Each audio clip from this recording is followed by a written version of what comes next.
Bonjour à tous. Moi, je vais vous présenter un sujet qui est dans le domaine médical. Et le but de ce sujet, ça va être de prédire les récidives de mélanome. Tout d'abord, on va partir du constat qui a été fait au moment où le concours a été envisagé. Donc, en 2018, il y a 15 500 nouveaux cas qui ont été diagnostiqués de mélanome.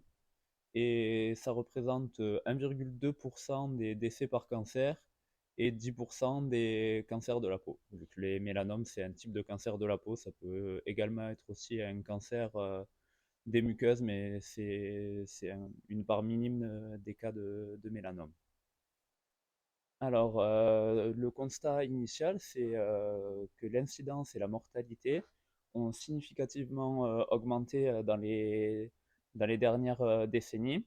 Du coup, la Société française de pathologie a commencé à se poser la question, est-ce qu'on pourrait prédire ça à partir de l'IA?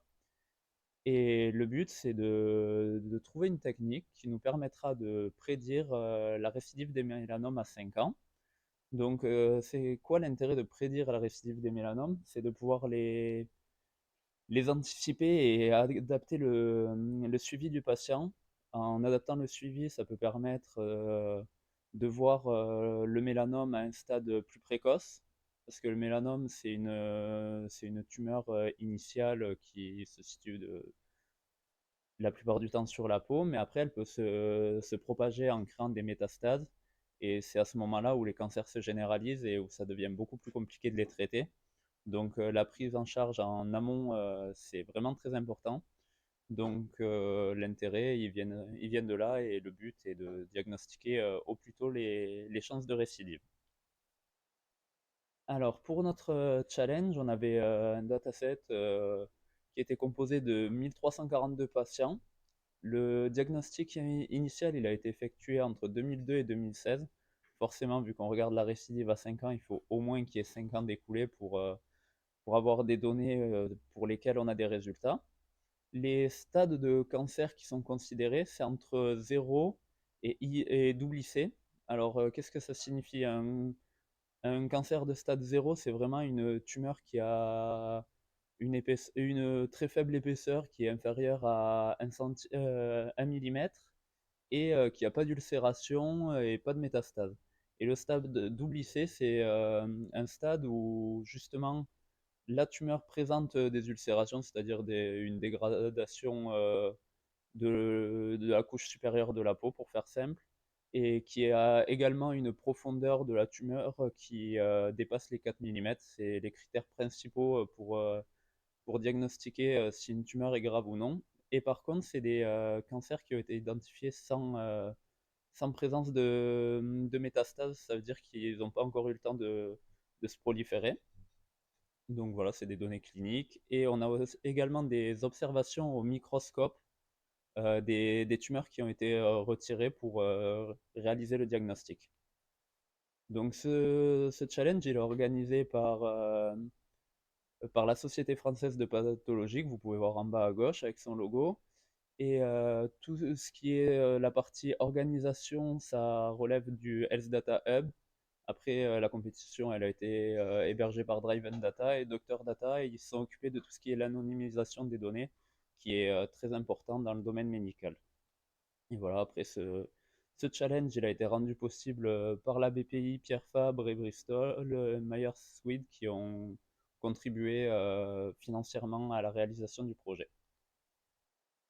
Là, je vais faire une rapide description de ce qu'on a dans nos données tabulaires. Donc forcément, on a la cible, savoir si le patient a connu une récidive de son mélanome ou pas. Et après, on a quelques informations cliniques sur le patient, à savoir le lieu du corps où est localisé le mélanome. Après, on a également l'historique, ça veut dire savoir s'il y a des antécédents familiaux, par exemple, de mélanome. Et ensuite, on a l'ulcération, du coup, comme j'ai dit, une dégradation superficielle de la peau, le sexe du patient, le Breslow, qui est l'épaisseur de la tumeur, un autre caractéristique très important dans la prédiction des récidives des mélanomes. Et ensuite, on a l'âge du patient.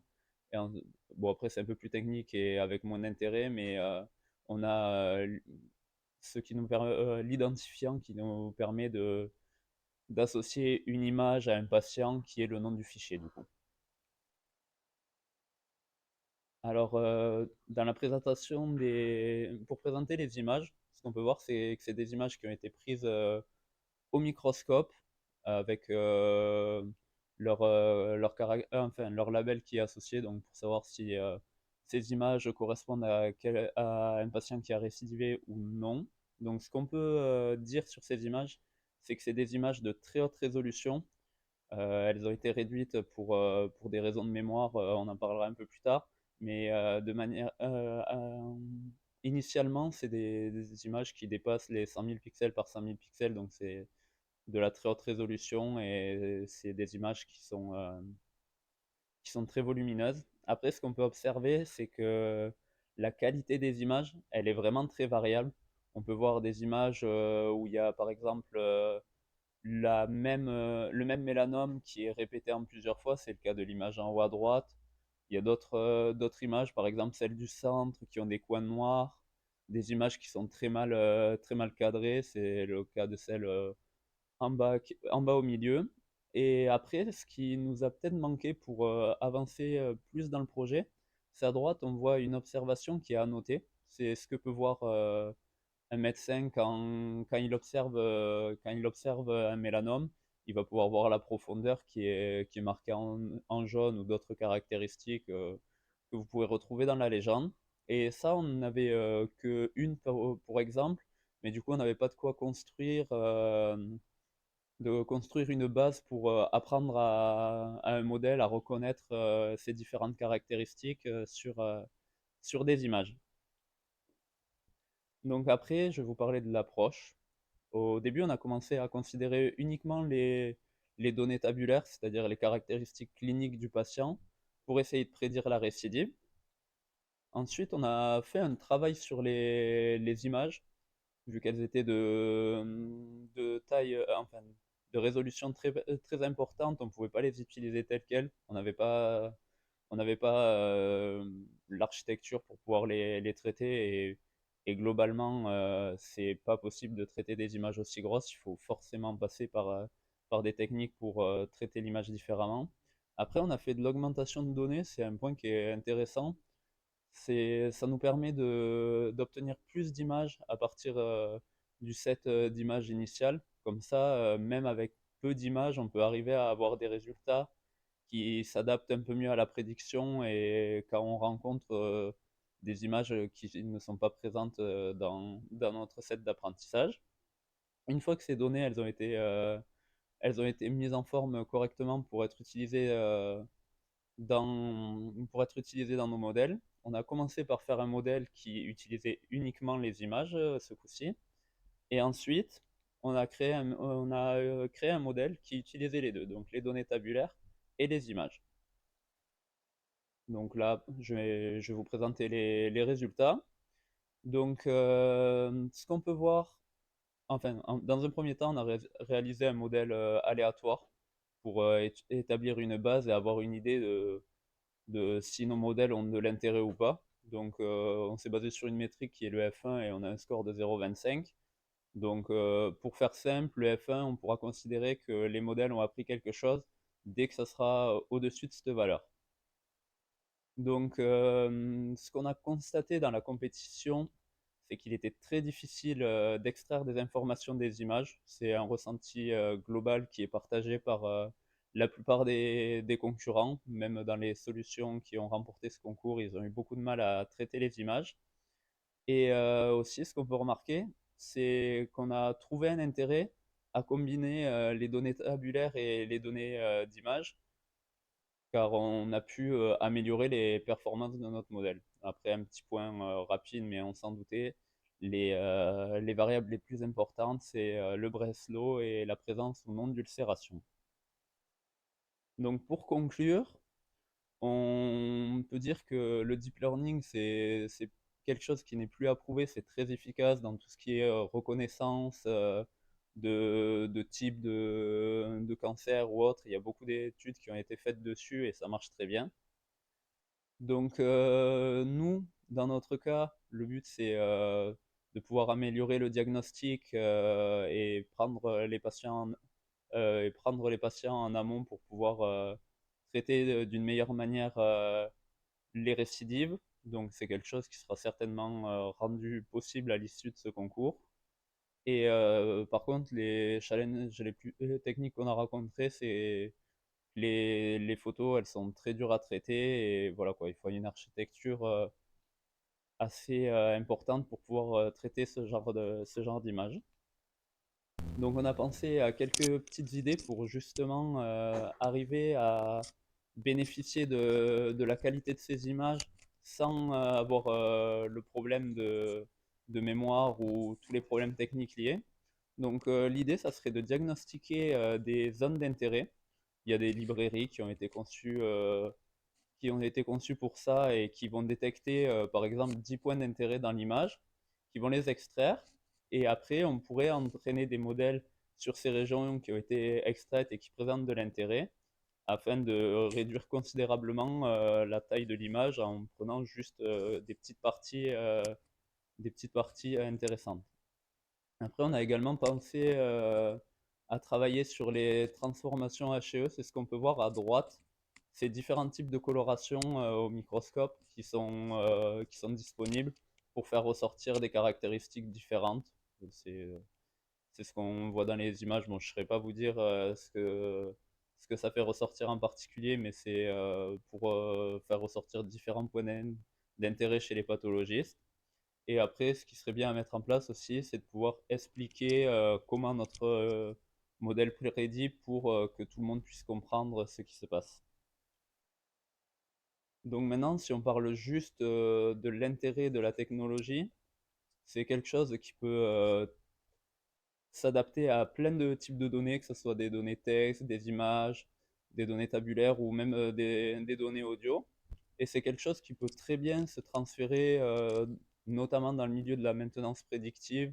Par exemple, on pourrait envisager de combiner de la visualisation de containers avec en associant les caractéristiques du conteneur qui sont disponibles pour avoir une meilleure prédiction et savoir si ces containers ils ont besoin d'être entretenus ou s'ils sont en bon état et qu'il n'y a pas besoin de passer du temps dessus. Et après, en interne, on utilise aussi cette technique pour prédire le coût de certains vêtements en se basant sur l'image du vêtement et sur la description qui est associée pour lui associer un prix. Voilà. Donc, si vous avez des questions, je suis disponible. Merci Gaël. J'ai une question ici. Merci Gaël pour ta présentation. Effectivement, j'ai une question. Lorsque tu nous as expliqué ta démarche, tu nous as dit que vous aviez commencé par utiliser seulement les données tabulaires, puis les images, puis les deux en même temps. Je voulais savoir pourquoi ne pas directement commencer avec les deux en même temps. Alors, on voulait d'abord faire une approche classique, on va dire, travailler sur les données tabulaires, avoir une idée des résultats, et c'est aussi pour avoir une comparaison. Si on fait directement sur des images plus du tabulaire, on va avoir un score, on va pouvoir le comparer à un modèle qui travaille au hasard, mais là, en réalisant un modèle sur les images et un modèle sur les données tabulaires, on a une idée de ce qui performe. Dans notre modèle, c'est principalement les données tabulaires, et on a vu que les images, c'est difficile de travailler dessus, mais on peut quand même apporter un petit plus en les combinant avec les données tabulaires. Très bien, merci.